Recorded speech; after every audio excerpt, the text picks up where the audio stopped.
Hey everybody, it's Devin Francis, also known as Leonard Meltzner. And also me, who's been flattered to see you guys checking up on us in our Yes. absence. Yeah, I've gotten We're being hunted down for what appears to sport. be like at least two discrete different Anons on Tumblr who sent messages that were very sweet and asking about album 67. We're on the march there. And I got one asking about the new Blackgaard book, which I've read. Devin started reading it today. He's about almost halfway done. We will review it soon. Next episode. Yeah. But today, that's not what we're doing. What are we doing today, Victoria? What are we We're doing, gonna Jeff? talk about the OAC episode of I don't even know what month it's June. for. June? Okay. Take every thought captive. Mm-hmm. And then also look. 6 reason chambers. Pew, pew, pew, pew, pew, pew. I think about that line so much. That's the Well, only because I reason didn't why I get can it for remember, so long. like, how many bullets are in a pistol. I could never quite understand what he meant. I wasn't connecting as a child the line back to Eugene being snarky about what Hank Murray said at the beginning of the episode. I have, like, a habit of, in movies, whenever characters, like, have guns or TV shows, just counting how many bullets they go through, and then I'm like, they did over 6, or something like that. If it's, Yeah, because most guns aren't revolvers. I mean, lots of things I've seen, they are using revolvers, and they Okay. do use. Except for there are times where they aren't, and people are like, it's not a 6-chamber gun. And I'm like, I don't know anything about guns. So, yeah. So, episode, not 100, 867, Take Every Thought Captive, written by Sam Suxiri. What happens in this phantasmagorical episode, Victoria? So, this episode, I don't know about you, very someone to watch over me vibes. Very strong, in my opinion. That makes sense. Um, so in this episode, Valerie is in the room of Nope. consequences. No, it's the inspiration station. Yeah. When she went in it, I was like, "What? We never used this." Yeah. How many times? Like 4 now. I want to say. Maybe? Um. Okay, so Valerie goes in the inspiration station. In is a strong term. I mean, do we really? I mean, it's a Whatever you want radio. to quantify it as. She has an adventure due to the inspiration station. That works. I'll accept that. And it basically deep dives into her mind. So instead of like having her go into a sequential area of her mind and then go on an adventure there, it's just exploring the different areas It's very of inside like out kind the of. chamber. It is very inside out I ish. mean, structurally, it's a cross between Inside Out and like what the internet's like in Wreck It Ralph too. Yeah. Uh, I imagine this to look very Blade Runner-y in Well, my it does head. in the picture. The episode Yeah. art is very kind of bleak. Well, I guess it's less I bleak, less cyber bleak, but I actually really like the episode art. It's very colorful. I like that about it. Um, it's not what I pictured Valerie looking like. Her hair's way poofier yeah, than I imagined. same. I want to see a picture of Nelson after seeing the picture of Valerie. See how much they look like or don't. Anyway, so Valerie like goes around, sees how she used to be, how she is, the different facets of her personality, how like she used to be versus how she is now, how she treats people, and then decides like she wants to treat people better by the end of the episode. And yeah, I I was like driving in the car when I listened to this back from Nelson, and I remember getting like emotional, but not as I remember thinking I'm emotional over the ending, but not as emotional as I probably should be because I feel like this ending could be more impactful Well, and I than it mean, was. when it's the AIOC, we always have to think about the fact that it's probably not going to be literally I impactful, right? know. Which is the I disappointing thing. have things to say about And that. this is an ending which very much suggests theoretically that, like, this should be character development for Valerie that would actually stick in some noticeable way into the future, even though we know that Hmm. that's almost certainly not going to happen. The episode was very interesting. Like, by the end of it, I was like, huh. By the end of Like, it, I was thinking, I wish this was an album episode, so I had like a little stamp of approval on Valerie's character development, so I know that this is going to stick. As of right now, I am full of fear that she will revert back to her ways, because it wouldn't be the first time this kind of thing's happened with a character in Odyssey.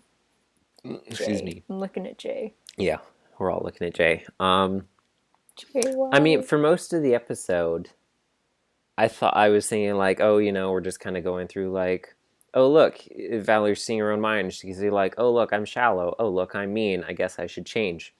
But I really thought it was like fairly well done in the end, in the way that it showed like, why are you doing all of these things, and tying it all back to this like deeply internalized insecurity and self-hatred that was No, I thought driving it all was of it. like And written really well. It's just the concern that the character development isn't going to no, no, stick no, I into get the that. I know. future I'm that just bothers me. generally commenting on the episode. And when it came down to this, like specifically pointing out, like, Valerie can stare this lie of feelings of worthlessness straight in the face and know what it is, and know that that's what's causing her actions, and tell herself, like, this isn't how I feel. I don't believe this, but still know that, like, even though she knows she doesn't believe this and feel this, that she does believe this and feel this about herself, and having to realize that that is actually how she feels, even though she's like, I know this isn't true, but realizing deep down that she still has these like instincts like that towards herself, and that's what's driving her, is very like accurate to the way that we like think about ourselves. I don't know if that's like a depression thing or like an everyone thing. I um think it's like for Valerie, it kind of sounds like mild depression, slight anxiety. yeah, because when that happened, I was like, oh, wig, like, yeah, they actually nailed it on the head, and I was impressed. um Um, I I actually like they haven't done an episode like this before in Odyssey, which Not whenever they specifically. do an episode that they haven't done before, I always just want to give them like a little high five because like It there's was so hard from a many writing episodes. perspective. Yeah, we're almost at 900 episodes. Um, and I feel like whenever they do a new subject that they haven't done before, it's usually done pretty good. Because, like, when they do subjects they've already done before, they either run the case of, like, oh, it was done better 10 years ago, Hmm. or, yeah, or it's good. But, like, I feel like usually the case is it was better done in a past episode, more or less. Yeah. But, like, I think they did really good. I think the lesson in this episode about, like, self worth is, like, a really good thing for people to hear, just like anyone. Especially, like, little kids and stuff like that. Yeah. Um, and yeah, I realized this past year that I'm like a sucker for self empowerment stories about people who don't like themselves and then they do by the end. I realized it when I watched Isn't It Romantic Hmm. in the theaters because that movie is so good and it's a love story, but the plot twist, spoilers, is that it's about loving yourself and not the loving your love interest, the thing basically. It that I was good. really like about the theme is that it's not like Valerie is someone who goes around like being like, oh, I'm actually really insecure, but I hide it from everyone. Um, and then I realize, like, oh, my insecurities are actually a lie. I guess I'll stop being like that. She was like all these ways and had no idea that it was stemming from her own insecurities. It wasn't until it showed up and she was like, that's not me. Like, I don't think that about myself. And once she had to confront it directly, that she realized, like, oh, this is why I'm the way that I am. Because if you make it seem like, oh, she knew she was like this the whole time, and then at the end she decided to stop being that way, then kids who are in that situation are going to look at that. Because that's, I think when we talk about the lessons, the most common filter I try to look through is like, if a kid needs to hear this lesson, what are they going to get out of this episode? And how could that be improved for someone to actually learn and be improved by this? And if someone listens to that and they're like, oh, well, I don't feel like Valerie did. I don't feel like I hate myself, so I guess I'm not dealing with feelings of worthlessness. That's not influencing me. But it was done well because Valerie didn't realize that she felt like that. And it wasn't until she'd examined all of these things and it was presented to her that she's like, oh, I didn't realize that I had all these feelings inside of me that were subconsciously going on. And so kids can realize, oh, wait, Valerie was dealing with all this stuff, but she didn't even realize it, which means I might be dealing with this stuff even though I didn't realize it before. Self-reflect, healing can begin. That's good. And like I said before, the other thing I really like is that even once Valerie like realized this stuff was going on, and she's like, I know that this stuff isn't true, but I still can't stop it from being in my head. Like I'm still forcing myself to believe it, even though I know it factually isn't true, which is, like I said before, a big factor of depression and other mental illnesses. So I thought that was really good. It just, like, I don't know about you, I already like Valerie. I think we Yeah. both already liked Valerie, the character. But yeah, this made me really, really love her. I think I wanted, slash, I think it's because of the title and the artwork. Like I said before, I thought that it kind of reminded me of Someone to Watch Over Me. I think it's mostly the artwork, just like a kid That looking makes off to the sense. side and being like, whoa. Just makes me think of the album 10 cover.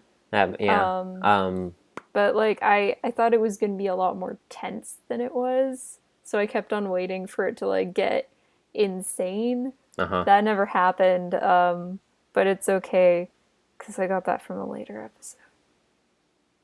I like how Valerie's parents decided that her punishment would be the inspiration station. Like, how did they know that the inspiration station even exists? Maybe If they I thought was a that. parent, I think the ultimate punishment in Odyssey is to put someone in the room of consequence because everyone's always scarred by the room of Well, I consequence. assume they chose the inspiration station because they thought that maybe if she touched it, she would be sucked into its black hole of ephemeral obscurity. Um, They just Inside it, disappear when they touch the radio. We don't know where they go. I don't know where they go. Like, so Valerie went into the inspiration station and murdered her own depression with a switchblade. I Um, wish I could do but that. when she woke up, it confirms to me what I've always said, which is that when you, because she like woke up and she was like on the floor, I think, and she got up, and I'm so glad that finally confirms what I've always pictured from the inspiration station, which is that it's a big radio, and you walk up to it, you smash that like button, and then you just crumple into an unconscious heap on the floor for 20 minutes. They're like, smash that like button, you hit it, and they're like, and ring that bell, and then when you collapse, your head hits the ground. Yeah. Um, First Game of Thrones reference on AIO happened in this episode, What right was at the that again? beginning when she was on the train and it was like, now arriving in the station, Valerie's favorite TV shows. And I heard someone medieval say something about the one-eyed raven. And I was like, Ah, I get that reference. references. Oh, so too I soft. honestly, I would be happy with either Valerie in a future episode being like a little bit nicer, or mention of her painting. That would be good too. I Yeah, would just also be okay with that. anything that could carry forward, especially like in an interaction with Jules, because Mm-hmm. that's really the only place that Valerie shows up these days, apart from this episode. This is what you do. You got feelings, channel them into art. That's what we do to deal with our feelings. And then in the video documentary, there's an artist, and she talks about her relationship with art and how that interacts with her faith.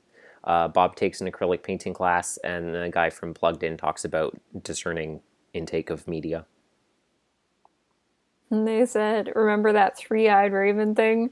Don't watch that show. I don't really have much to say. I like what this episode did for Valerie. Yeah. I'll like it more if it sticks. When I found out from like the description when it first came out that it was going to be like a Valerie protagonist episode, I was very surprised. I didn't think that was something we were ever going to get. I'm really glad we did. I I am love also Valerie. glad that we did. I think like Gravity Falls did it to me. It made It me did. such a sucker It for very like much did. the mean girl Redemption. becomes friends with the main characters slowly, and you see that they're not as bad a person. Like Gravity Falls did it, and I guess some people could argue that like Star Versus did it with Tom or whatever. It's been done with so many different TV shows, and it's gotten to the point where it's a problem if I see a mean character in any show and then I they will don't redeem become you. friends and they don't get redeemed, then I get angry and I stop watching the show. I remember like when Hilda first came onto Netflix, I was really enjoying it. I thought it was cute and adorable. And then 3 episodes in, Hilda met a very mean little boy, and I thought they were going to be best friends. But then he was just mean, and I stopped watching the show. That's why I keep on being upset every episode that Catra doesn't just decide to be good. And I'm like, I mean, be redeemed. we both know she's gonna be the main villain. Well, I I'm just know more she's, upset but about like, I just want her to Chloe be in good, Miraculous Victoria. Ladybug, because Yeah, Chloe's she was another. like had every single. She was basically almost already redeemed, and Man, then that finale Thomas though. tweeted out that bad people are bad, and Chloe's never gonna get redeemed, and I'm still angry. We were I'm all... even angrier after the new episode when she left the voicemail for Adrian, and it was such a sweet. It was so sweet what she said, and I was in the back of my head. It was just looping like this character is never going to get redeemed and always going to be a villain to her core, and that's angry. Yeah, so I really want Valerie to be friends with everyone. That's why we stand Steven Universe, where everyone Yes. is redeemable. Spinel. Okay. The final ratings for Take Every Thought Captive. I'm going to give it a 4.6. I'm gonna give it a 4.25. I really like the imagery. The characters were interesting. I love getting a deeper dive into Valerie, especially since like we said, we didn't think we'd get this. The thing is, when you have an episode that's structured like this, where it's like, oh, the character goes inside their own mind, and they see it as like a giant city, and it's full of people that are their thoughts and stuff, which has been done, like we said, in other things and stuff, in different ways, like Inside Out, Osmosis Jones, kind of things like that. You could very easily have spent way too much runtime on this episode, just kind of like making little jokes and showing like little quirky ways that we've adapted parts of your thinking process into like a city kind of thing. And they really like, they're like, here's like 45 seconds of that. Okay, now let's have an actual episode. And I appreciated that they didn't like just try and fluff it out with a bunch of like filler bits or gags, or even just like, oh ho, look at this clever adaptational thought I had for this medium. It's like, no, let's have like an actual meaning in here and give it full room to flesh out. I like that Valerie stole someone's identity and then they just like knew it was her basically the whole time and didn't say anything. Yeah. I thought Valerie was good in this episode. She's like, oh, Valerie's not that bad. And they're like, no, she is. It's like, oh, are you sure? And they're like, yeah, she's messed up. But yeah, it was a good episode. You want to talk about Hold Up? Yeah, let's cut away here and then we'll talk about Pew Pew. So, Hold Up, classic episode. Hold up. 169, written by Paul McCusker. What happens in Hold Up, Victoria? Wait, did I actually catch you off guard? Or... No. Oh, I thought I did. Okay. Oh, so... Okay, never mind. I forgot the guide. I'll grab it after. Jeff, Hank, Not Jeff. Where did I get Jeff Jeff Lewis from? was the real killer. Jeff Lewis. Hank Murray, father of Jeff Lewis, the Mothman. Is that how Jeff's dad is so rich and has the big house and everything? Yeah, because he's a criminal. You remember, like, the grandma or Yeah. whatever that Yeah. Hank mentions? 10 years armed robbery. It's my favorite line in the episode. Actually, that's not true. There's a lot of good lines in this episode. Yeah, the grandma's rich. She died because Hank killed her. Scandal. From And inside a then, state penitentiary. That's impressive. yeah, Jeff predicted it, but he couldn't stop him. And then in the tragedy, Hank was also killed. So Jeff is orphaned and Mothman. Does this happen before First Love? During First Love, if you listen That's in the crazy because background. Hank Murray comes back in album 15, album 14. If you listen really closely, you can hear gunshots slowly dragging on all the way from First Love to his reappearance In Treasure Hunt. in which he dies immediately after.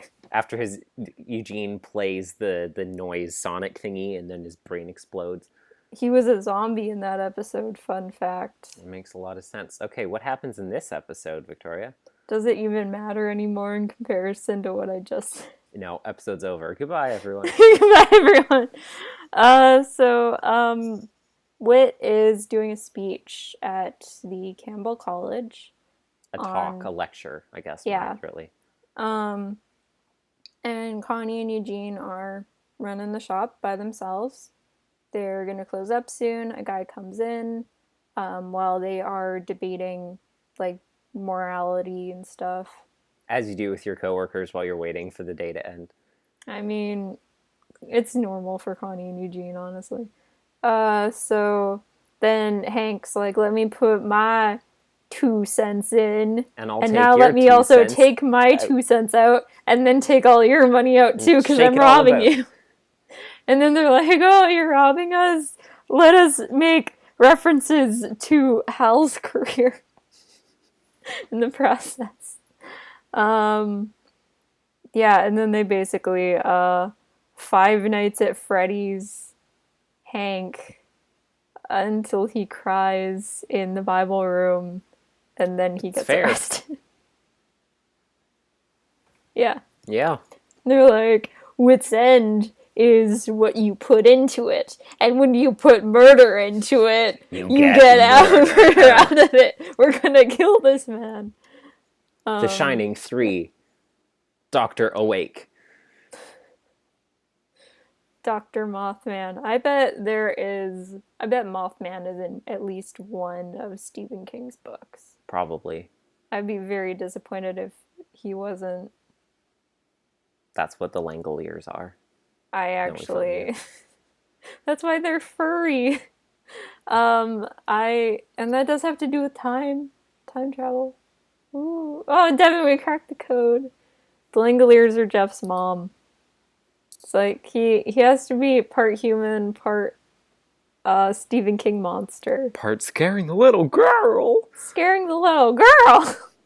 Okay, so first let's talk about something light, like the inherent nature of humanity in original sin. So, for the theme of this episode, like, even though this episode honestly doesn't focus on it much past the opening scene, the main moral of the story, theoretically, focuses on the inherent nature of humanity as good or evil. And this topic, in general discussion, is, I think, one of the biggest examples of how bad the vocabulary of the church is versus modern English in terms of creating this huge linguistic disparity and putting this big wedge of understanding in everyone's gullyworks. And what I mean is that when I say, like, lay-wise, when I say someone is good or evil, and when I say someone is good or evil in a biblical sense, those definitions of those words are vastly, incredibly different. And the church, by and large, continues to use the words good and evil in a biblical sense with no attempt to elaborate or clarify their usage, and it leads to this huge communicative gap where people think that Christians literally believe that everyone on Earth is like depraved, perverted, selfish, conceited, self-absorbed, when all it means is you're not literally perfect. Like everyone else, you are like less than Flawed. 100% perfect, which is true, and anyone would agree that. And technically, on a theological sense, we tie that to the word evil.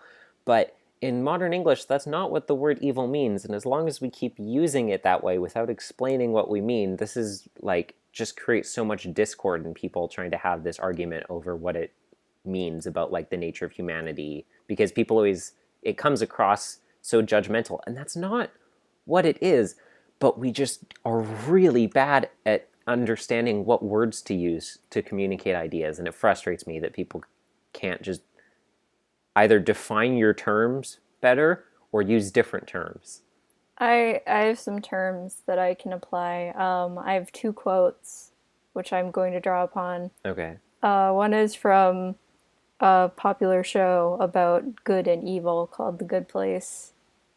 The quote is, "Po buddy's nerfect." My next quote is, and y'all might recognize this, me saying y'all was a clue. Nobody's perfect. I gotta work it again and again till I get it right. Nobody's perfect. You live and you learn it. And if I'm messing up sometimes, hey, nobody's perfect. I can read the rest of the lyrics if you want to. Thank you for those inspiring words of wisdom, Victoria.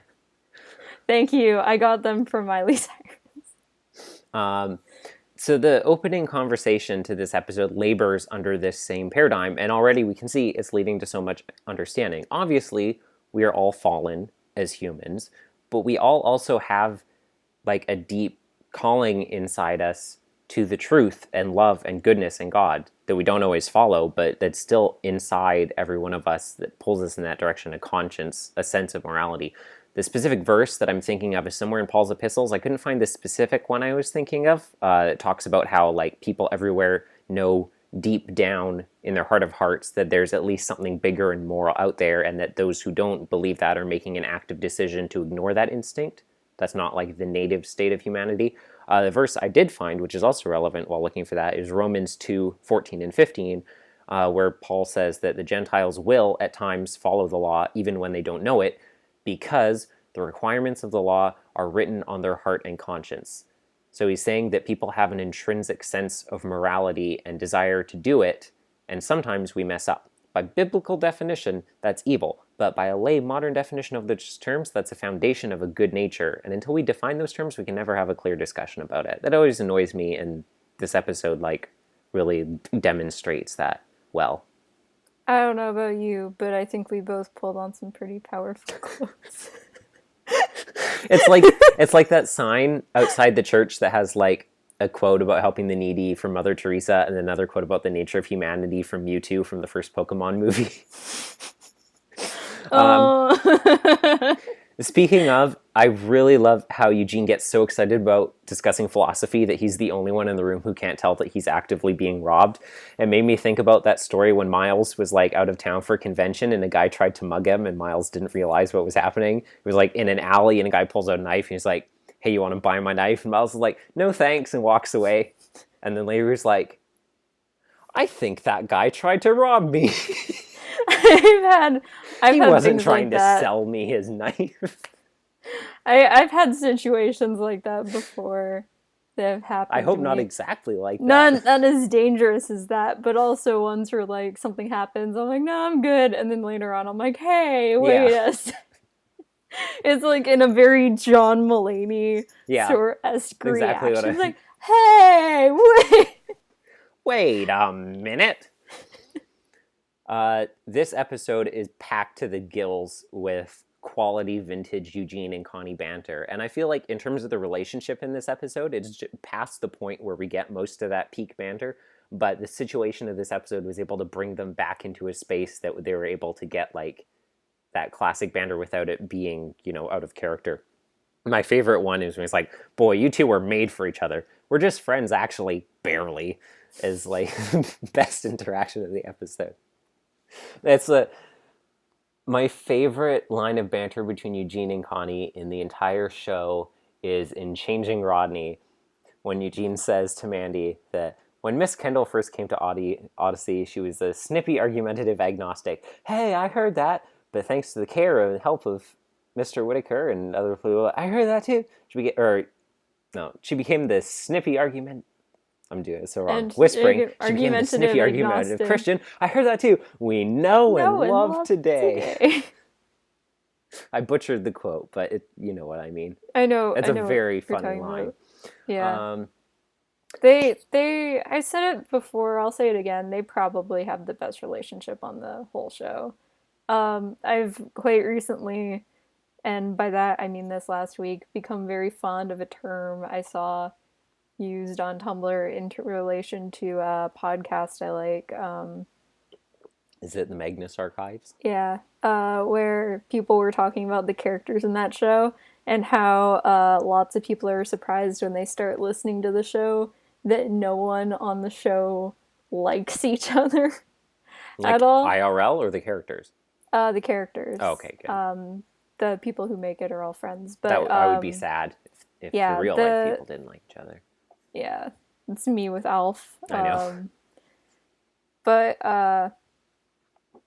what was I saying? Oh yeah, people were saying like it's funny because people go into the show and they think it's going to be like a beautiful found family story. But then they listen to it. It's like, no, if all these characters had the choice, they would murder every single other person in the show. It's like a found real family. But they can't. And so then people are like, it's like the opposite of found family. And people are like, forced family. Yeah, so, I think I've seen that about other fandoms as well before. Yeah, so that's what I'm dubbing Connie and Eugene's relationship. At the beginning of Odyssey. I saw, it was quite a while ago, but I saw a very similar post that basically explained like the shift in the MCU fandom between like 2012 and I guess like 2014 onwards. Yeah, where they pointed out like the post Avengers 2012, the Marvel fandom was like absolutely huge on like Tumblr and all the like living together AUs and all that stuff, all the videos on YouTube by the Demix Time people and all that stuff. And that basically the moment that entire culture of fandom died off was when everyone realized that the Avengers wasn't going to be like a found family thing and that they were all going to continue to dislike each other basically most of the time. And it was like pour one out for what could have been of just like domestic shenanigans in Avengers Tower that we never got. F in the chat. I can't remember what I was doing the other day, but I said like, oh, pour one out for this and this character, and I paused. I was like, wait, that character does not have a mouth. Never mind. Absorbed through the skin. Drink it anyway. Shout out to Gillespie from Campus Security, who has 2 lines in this episode and then doesn't show up again until Novacom and comes back as a character. I always find that so funny that when Gillespie shows up to like help figure out who's hacking into Wits End's modem in album 35, that's like, you're that guy who had 2 lines in album 12. And I'm still alive and kicking. You continued to exist for like a long Hank time. Murray tried to put me down, but he did not succeed. Gillespie should have killed me in one hit. Jeff's godfather. He adopts Jeff. It was very awkward, yeah, because of the whole, he was there for the Hank Murray thing and stuff. Yeah. So it was a very emotional kind of connection. Yeah. Trying times. Yeah, there's a lot of good banter between Connie and Eugene. I was thinking about it, and I was like, if Hank Murray was stuck in Wits End with Connie and Eugene, and one reason in his chamber, he would have shot himself. Probably. I thought you were going to say, like, that quote, or like, if I was... Is it from Parks and Rec? Yeah, I think it is. Oh, no, it was from The Office, I think. Because I was watching The Office this summer. I was like, oh, that quote's from this. If I was trapped in this room with, like, Stalin, Hitler, and Toby, then I would shoot Toby twice. Yeah. But I was thinking, like, Hank Murray, like, if I was trapped in Wits End with Connie and Eugene and 2 bullets, I would shoot myself twice. But, yeah, it just really makes me wish that Connie was in Treasure Hunt. And like I love Isaac in Treasure Hunt. He's a lot of fun. But like, could you imagine? Could you imagine if Connie and Eugene were on the same team in Treasure Hunt? Could you imagine how good that would be? Your voice, Victoria. I don't care. I do care. But yeah, could you imagine that? I can now. So, like Connie losing her mind every time Eugene goes ballistic, because like Isaac for the most part rolls along with what Eugene does. mm-hmm. Connie would not, so it'd just be good. This is very topical right now. This episode is also the introduction of the tunnels under Wit's End. Oh, I thought you were gonna be like political topical. I was like, what are you gonna talk about? Obviously, this episode only scratches the surface, as we've recently learned about the tunnels that exist under the entire town of Odyssey. You want to talk about, Devin? That must have been so weird at first. Like, I'd never really thought about it before now. The first time you listen to this without the context... This might be the first time they talk about the tunnels. No, this is the first one. Huh. I mean... That's why Wit kind of explains it in a way... If you want to dig deep enough, this isn't the first time, but they didn't know about it the first Well, that's why I'm saying here, like, the first time people listen to this without the context of the building's history for why Wit's End has an underground tunnel leading into the woods, if you were like listening to that, I mean, don't we all would be in our hearts an underground tunnel leading into the I do. That would have been a really weird and confusing thing for Wit to say listening to that, like when it first aired. Don't you think? Oh, right, because that's how he gets everyone into Wit's End. From the campus. I didn't have enough time. From outside Wit's End, not from Campbell College. You know what I mean? Yeah. Get them into Wit's End. Yeah, because you can tell, like, even if you didn't know they hadn't talked about it before, you could make a pretty good guess as the first time, because the way Wit explains it to Officer Orion is very much like you can tell he's acting as like the audience surrogate. The way Wit explains it, like he's also explaining it to the audience. He looks directly into the camera. You know, the tunnels. Do you know where the tunnels are? No. Good. Let me tell you. Wait 25 years and then Phil might let you in on the secret. Is there something you want to talk about, Devin? Future. Okay. Alone. The thing is, I don't know if there's something that happens later in the book that you're referencing that I don't know about, or if you're just talking about the stuff I already do know. And you'll never know until you finish the book, will you? I really, really like the theme, and you mentioned it already, that takes over the back end of the episode, which is that Wit's End, like anything else in life, gives back to you what you put into it. It's a really good lesson that can be really easy to forget, but it is really applicable at literally every point in your life. Not just the general, like, oh yeah, you reap what you sow, but no matter whether it's like it's school or a TV show or a video game or where you work or any personal relationship, romantic or friendship or anything, the energy and the intent and the effort that you put into it is exactly what you're going to get back out of it. Hopefully. In those cases. Sometimes, I think in all of those cases, there are the odd exceptions, but like... Well, obviously, yes, there's statistical outliers because life is life, but... Yeah. The point I'm trying to make is that it can be very easy to go, like, to work and be, like, really down and depressed and tired and bored and be wondering, like, why can't things be more exciting? Why can't, this be more fun? It's like, you gotta bring the fun, you gotta bring the enthusiasm, and then you're gonna find the joy in what you're looking for. People ask me a lot at work about, like, why I'm so, like, uppity and, like, do, like twirling around. Why are you so uppity? And yeah, exactly, yeah. And it's like, you gotta have fun with life. I have been asked the same thing, along with a follow-up question. do you ever cry? To which I responded, Constantly. yes, just not at work. I have like 18 hours a day that I'm not at work devoted to crying. That's what I was thinking, but I didn't say it out loud. I was thinking, like, that's probably not an appropriate thing to say. There's two pieces to this pie chart. It's like a pie chart where it's just a little sliver. It's like time I'm at work. Exactly, time yeah. I'm at home. Crying, yeah. For the bonus feature on this episode, it's all about Odyssey villains. And it's enough of a stretch that they put Richard Maxwell on the list. Okay, I get it. I would count Richard as a villain. I know, he was for a while. But they put Arthur Dent on the list. Why? Yeah, I would count Arthur as a villain, too. They don't put Bennett Charles on the list, but they put Arthur Dent. Maybe... Even in the clue that Chris gives explicitly says that, like, he was kind of creepy, but didn't actually do anything wrong, really. And I'm like, why is he on here? Chris is like, he creeped me out personally.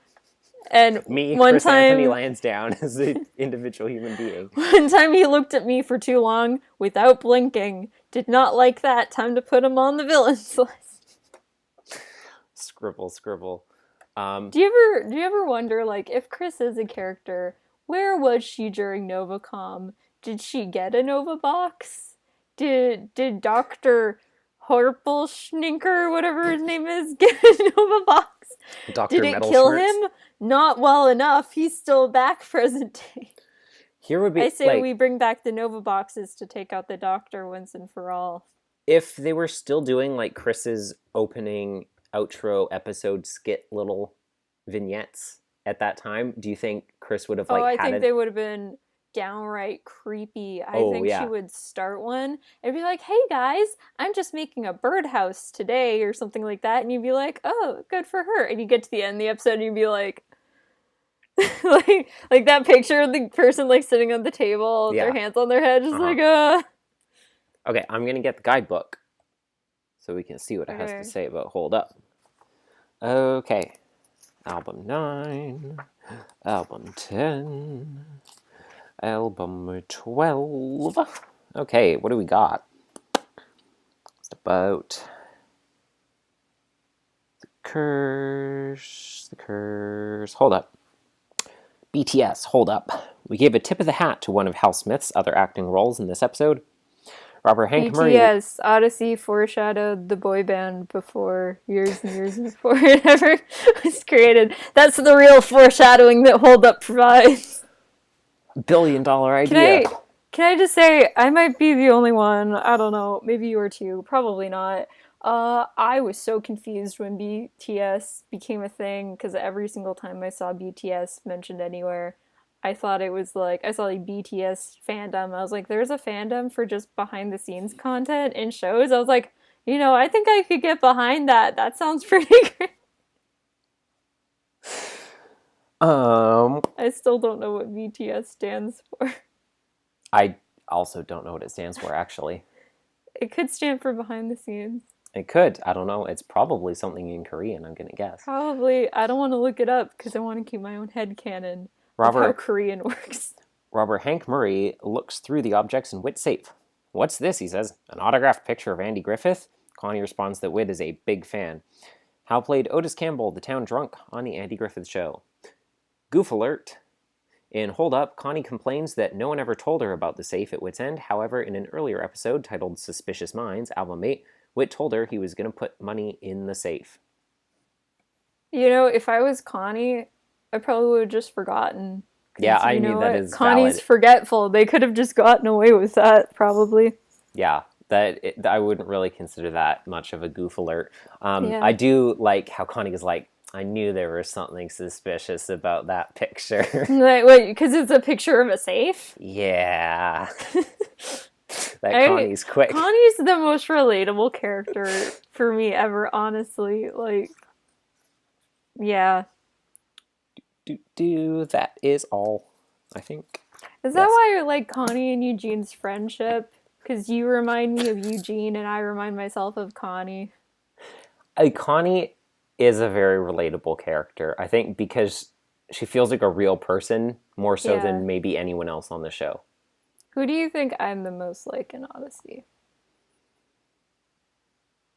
You remind me of this character from Power Boy, and she's like late and she forgets things all the time and says stuff she doesn't mean. What's her name? You probably wouldn't like it. It's okay. Never mind. She's also really nice and sweet. Yeah. And cares about her friends. Oh, she sounds great. Oh, let me get the phone. Okay. Oh, classic. So, hold up. I'm gonna give this episode.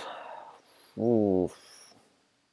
Because, like I said at the beginning, but I don't. I think it's a classic. I'm giving it a 5 out of 5. It's really, in my opinion, one of the most classic episodes. It's a good episode, and like I said, it is very much like an iconic classic episode. Because I had all those complaints at the beginning about like the way that we portray like the discussion of the nature of humanity, but I don't know if I really want to lay the burden of fault on Paul here so much as like most of the world in the way that it holds this discussion. So I feel like it might be a little unfair to lay the blame squarely on this episode. So I'm going to give it a 4.9. I don't know about you, but like there are always these certain episodes, like certain albums, and then inside the album, certain episodes I gravitate heavily towards. And in album 12, The Curse and Hold Up are definitely the ones I would listen to the most. Cross of Cortez is a big one for me. I still can't believe we've never done that. Because like lots of the episodes are either like two-parters, like Cross of Cortez, which I'm not as big on Cross of Cortez, or like really, really emotionally heavy, like Where's Your Daddy or East Wind's Raining. And then like The Curse and Hold Up are just the Star. There back to back. It's conveniently packaged for my entertainment.